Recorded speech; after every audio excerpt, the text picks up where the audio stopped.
వ్యాప్తంగా కలకలం రేపిన neat re exam లో మరొకసారి భారీ అక్రమాలు వెలుగుచూశాయి.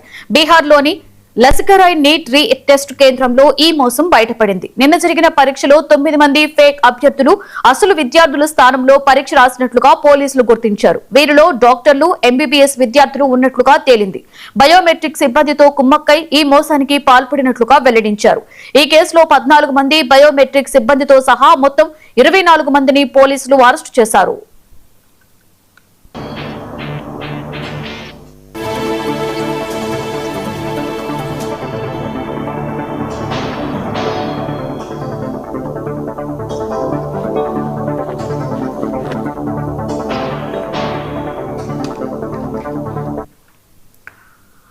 అరెస్టైన వారిలో Patna medical college and hospital, Gaya medical college, AIIMS, Rae Bareilly, Banaras Hindu యూనివర్సిటీకి చెందిన వైద్య విద్యార్థులు ఉన్నారని తెలిపారు.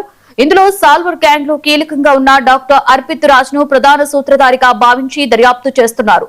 ఒక్కో అభ్యర్థితో 30 నుండి 40 లక్షల వరకు డీల్ కుదుర్చుకున్నట్లుగా ఈ దర్యాప్తులో తేలింది.